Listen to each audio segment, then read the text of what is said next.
a workout, but that was the first time I loaded my wheelchair into the car by myself, and it fits, so that's great.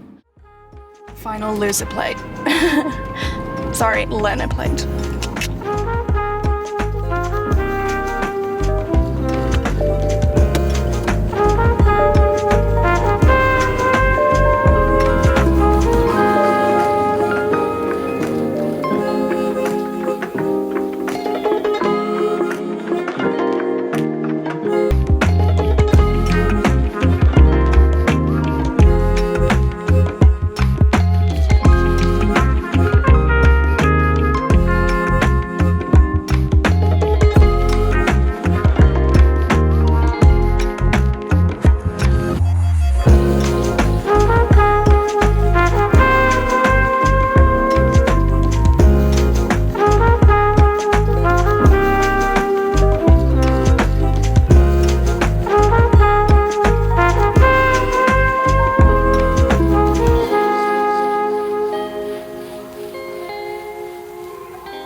Sorry for the shaky camera work, but I went for my first drive. I'm now in Cheltenham and I'm gonna get a crepe from the French cafe, maybe a mocha, and my aunt told me that she wanted to go out to Costco, so she's gonna get some barrels of pomegranates to make pomegranate juice with, and they've got very cheap petrol out there, so I might fill up the car.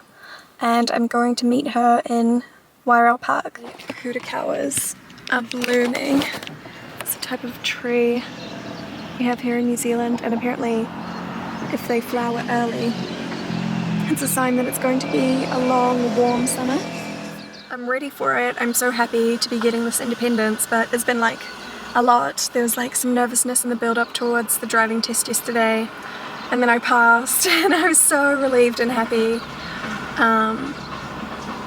There's a noisy garbage truck behind me. For a while I would sort of build up a bit of a fear of driving, and having long breaks because of my health, it was like kind of difficult to get back into, so I don't want to become... I feel proud that I did it, and I think it's totally okay that it took me a little bit longer than some people to get their license. I did fail my restricted test twice.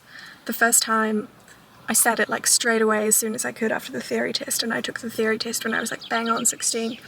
So I was just quite young, and I'm not sure that I was ready for the responsibility of the car, and I might have made some mistakes like taking passengers or driving a little bit recklessly if I had my restricted that young.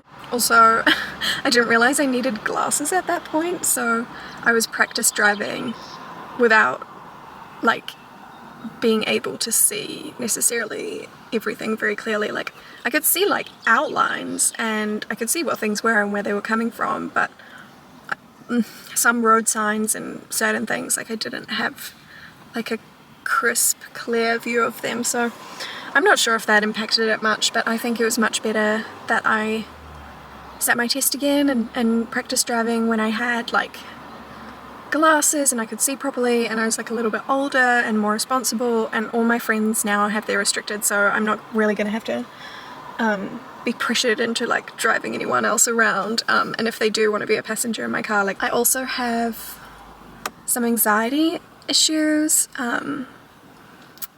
which I think I could make a video about this. I think I've come to terms with it, and I'm like comfortable enough and I've processed it enough that it's like I'd be alright putting it out on the internet. But I have been diagnosed with OCD, and one of my biggest like obsessions, but for OCD it's like so confusing because like obsessions are like your biggest fear. Like you're not obsessed with it in a good way, you don't want it to happen, it's like the worst thing that could ever happen, and you catastrophize, and then the compulsions are like things that you put in place, like behaviors to stop that from happening. So I had like a massive obsession or fear that I would like pass out while driving, which was part of my OCD. And because I had passed out before and I'm on like certain medications and stuff, like I just worried what might happen if I passed out, like if I would, you know, like run someone over or hit someone or cause an accident or do something terrible. Like that would be my worst nightmare.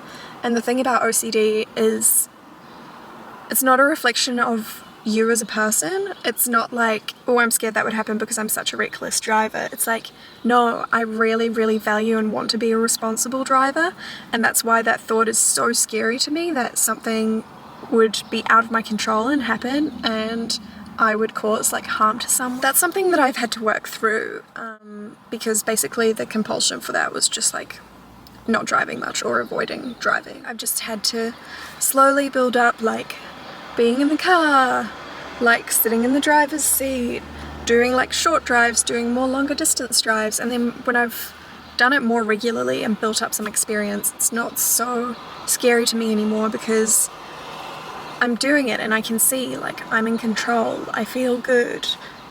Like I'm scared of driving, but I'm driving right now and nothing bad is happening. So yeah, it's been a bit of a journey. I'm still, you know, learning to like trust myself completely, but I know that I'm capable, I know that I'm a responsible driver, I know that I would never intentionally harm someone, and I would do everything in my control to stop that from happening. I'm trying to associate driving with like fun and freedom and independence. Like instead of thinking about the things that could go wrong, I'm thinking about learning to drive and take myself places is an act of self-care for myself. It's an act of, I can drive myself to appointments, to the supermarket, things that are good and healthy that I can do for myself. I'm really proud that I've sort of overcome my fears around it and worked up to this point where I was able to get my license, and it doesn't mean it doesn't scare me still or doesn't intimidate me a little bit, but I'm not letting it get in the way. You just have to feel the fear and do it anyway. Even though there's many other people with the same experience, sometimes you feel like alone in it. Your life's just going to get smaller and smaller and smaller if you avoid anything that scares you. Like growth happens when you're outside your comfort zone, and so I'm constantly trying to find the balance of like pushing my limits and growing without getting like totally overwhelmed and freaked out and then retreating back into my shells. I managed to do it with public speaking when I had my internship. I was really scared of public speaking, and you know, my palms would start to get clammy and my throat would start to get tight, and you get a little bit of that like dizzy feeling, like the room is maybe spinning a little bit, and I'd practice my speech and my mind would just go blank and I like couldn't think of all the things I'd written down, but I had like cue cards that I could look at. And the first few times were definitely scary. I delivered like sort of a lecture to my class, which basically I was just panicking through the entire thing, but I got through it and I delivered it. Probably wasn't the best lecture ever, but I was just happy that I was like, I've done what I can do. I showed up and I was brave and I did something that challenged myself.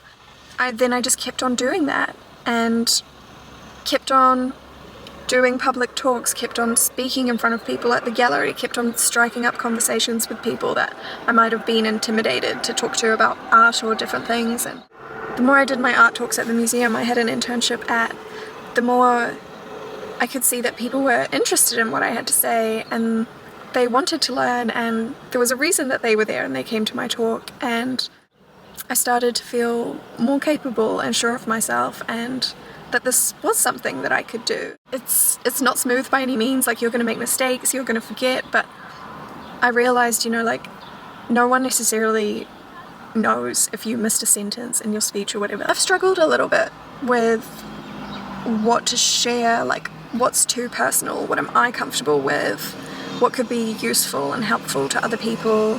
And I did have a few videos of me in hospital on this YouTube channel, and I did take a couple of them down just because it's not that I'm said anything wrong in those videos or that I'm not proud of them or that I'm ashamed in any way. Like, I thought they were fine and I was acting fine, like for the circumstances that I found myself in at the time. But I think I just hadn't really come to terms with what I was speaking about in those videos yet. Like, I was still processing it and going through it, and I hadn't really fully shaped my opinions on things yet, and I was just sort of in more of a reactive way, like saying what was coming to my mind in that situation. those moments quite vulnerable, and sometimes I might choose to put things up, but I also reserve the right to take things down or change my mind. Shit. I think that the democratization of media is really cool. I enjoy watching other people's videos on different topics. I think for me, I just mainly want to talk about things that I'm familiar with and issues that are important to me. Just showing what life is like living with those types of things. I'm not like a university professor or qualified to talk on certain topics. It's not my expertise. Like, I wouldn't want to put information out there that is something that I'm not informed about. And that doesn't mean I can't have opinions on things. Like, I totally feel like I reserve the right to change my mind or have opinions on things and put them out there. For me, it's best to stick to my experience and things that I'm familiar with. And it's tricky because I think there is like a lot of pressure out there at the moment to be like an activist or, you know, voice your opinion on big issues that are affecting people at the moment. And it's like, oh, if you're not voicing your opinion or you're not exposing yourself to these difficult life circumstances or different situations that people live with, then you're not being empathetic, you're enabling like the bad systems that we have in society. I don't know, like with certain issues like Israel and Palestine, for example, I think I could just watch terrible footage of hospitals being blown up and children that are injured and homeless, and people might think I'm selfish for not wanting to just constantly look at that and absorb it. If there's a petition that I can sign in New Zealand that would allow people that have family here or refugees to come and sort of seek asylum, like, that's something I can affect, that's something I can do, that's something I can change. Like, if there's like actionable changes that I can make, I would be happy to do that. I just don't think that it's good for my mental health personally to fill my like psyche with all of these like terrible things happening that I can't do anything about. I think that actually doesn't work the way you think it would, because if you're constantly just seeing these horrible images and these horrible things, I think it leads to compassion fatigue, and I think you become like desensitized. I don't want to expose myself to that all the time, and people may think I'm like really selfish for not doing that. And that's completely valid, and I completely understand that opinion. If I want to make a difference, it has to be actionable, it has to be something that I can do to make it better. Otherwise I'm just sort of traumatizing myself. And yeah, I'm trying to like prioritize like being helpful to the people in my life that I can affect, and affecting change where there are issues that I know about or I'm experienced with, and I want to give my opinion on them and I'm informed about them. So that's where I'm sitting with that at the moment. My issues seem like trivial or frivolous sometimes compared to what other people are going through. Everything's relative, you know, everyone has their own issues, everyone has their things that are important to them. There's a lot of bad stuff happening in the world and with the earth. But yeah, I haven't really fully fleshed this out, so maybe I won't put all of this up here. Maybe I'll share more when I feel like I've formed some good thoughts and opinions. Oh my god, there's this guy that's like smoking by his car and he just keeps on like clearing his throat and spitting on the ground. I'm sorry if you guys can hear that. Experience with a bit of a ramble. I think I'm going to head to Wairau Park and meet my aunt. Okay, we drove to Wairau Park and now I'm just waiting for my aunt to get here.